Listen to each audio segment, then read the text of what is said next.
భాగీనాథ్ temple బాగేశ్వర్లో ఉంది. దాని ప్రాశస్త్యం గురించి కొంత వివరణ ఇస్తాను చూడండి. ఈ కాట్మండ్లో పశుపతినాథ్ టెంపుల్ ఎలా ఉందో ఇక్కడ కూడా భాగీనాథ్ టెంపుల్ ఉంది. అక్కడ చూడండి, శ్మశానం దగ్గర శవాలు కాలుతున్నాయి. శివాలయం ఉంది, నది ఉంది. అంటే ఇది నది హిల్ స్టేషన్ కాబట్టి జాగా ఎక్కువ ఉండవు కాబట్టి మనలాగా శ్మశాన వాటికలకు జాగా అలాట్ చేయడానికి ఉండదు కాబట్టి ఇలా ప్రొవైడ్ చేసుకున్నారు అనుకుంటా వీళ్ళు.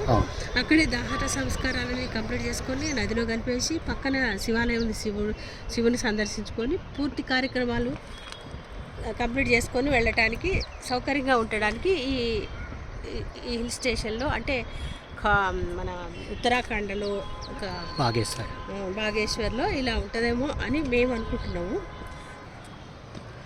సేమ్ ఇలాగే నేను పశుపతినాథ్ కాట్మండ్ దగ్గర ఉన్న పశుపతినాథ్ టెంపుల్ దగ్గర కూడా ఇలాగే ఉంది సేమ్. అది కూడా నేను ఒక వీడియోలో చూపించాను. సేమ్ ఇలాగే అక్కడే శ్మశానాన్ని డెడ్ బాడీస్ని ఇది చేసి మొత్తం అంత్యక్రియలు పూర్తి చేసుకొని అక్కడే కంప్లీట్ చేసుకొని వెళ్ళిపోతారు.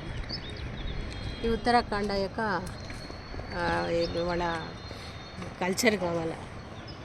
బాయ్.